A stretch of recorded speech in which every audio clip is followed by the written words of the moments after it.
வழக்கறிஞரை படிச்சு முடிச்ச எல்லாருமே வழக்கறிஞரா பயிற்சி பெறாங்களா, பயிற்சி செய்யறாங்களா அப்படின்னு சொன்னா இல்ல அப்படிங்கறதான் உண்மை. மிக மிக குறைந்த எண்ணிக்கையிலான வழக்கறிஞர்கள் தான் பயிற்சிக்கு வர்றாங்க.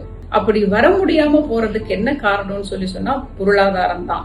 அவங்களுக்கு குடும்ப பின்னணியில பொருளாதார பிரச்சனை இருக்கும், பொருளாதார பலம் இருக்காது அவங்களுக்கு சப்போர்ட் பண்றதுக்கு. தொழில வந்தோடனே சம்பாதிக்க முடியாது. ஏன்னா இது அறிவுபூர்வமாக நிறைய பயிற்சிகள் உங்களுக்கு தேவைப்பட்டு உங்களுடைய தன்னம்பிக்கையும் உங்களுடைய சட்டத்தை சார்ந்த உங்களுடைய அறிவும் திறமையும் வளர்ந்ததுக்கு அப்புறம் தான் நீங்களே ஒரு தன்னம்பிக்கையோட ஒரு கிளையண்டை எடுக்க முடியும்.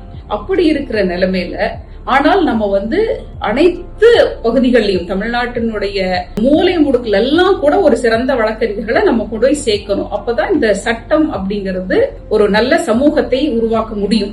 அப்படி இருக்க வகையில பாத்தீங்கன்னா என் கூட இருந்த அந்த ஜூனியர் வழக்கறிஞர்களே நிறைய பேர் ஒரு குறிப்பிட்ட ஆண்டு பயிற்சிக்கு அப்புறம் நிறைய வழக்குகள் கிடைக்காம, கேஸ் கிடைக்காம அப்படிங்கிற விதத்துல அவங்க ஊர்ல போய் ஏதோ தொழில் பண்ணலாம்னு போனவங்கள என்னாலேயே சொல்ல முடியும். அந்த நிலைமைக்கெல்லாம் ஆள்படாம வைக்கிறதுக்கு தான் இந்த அட்வொகேட்ஸ் வெல்ஃபேர் ஃபண்ட் ஆக்ட் வந்திருக்கு. அதை சரியான முறையில இந்த பார் கவுன்சில்ல தேர்ந்தெடுக்கப்படக்கூடிய மெம்பர்கள் எல்லாம் சேர்ந்து அதை சரியான முறையில அமல்படுத்தினாங்கன்னா இந்த மாதிரி சட்டத்தை படிச்சுட்டு எனக்கு வேலை கிடைக்கல, பொருளாதாரத்துல சிரமப்படுறேன்னு சொல்லி வெளியில போகாம தொழிலையே திறம்பட செய்து ஒரு சமூகத்தையும் நல்நோக்கில கொண்டு போக செல்லக்கூடிய வழக்கறிஞர்களை நம்ம உருவாக்க முடியும்.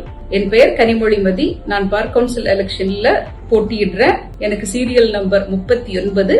எனக்கு உங்களுடைய முதல் விருப்ப வாக்கினை அளிக்கும்படி கேட்டுக்கொள்கிறேன். நன்றி, வணக்கம்.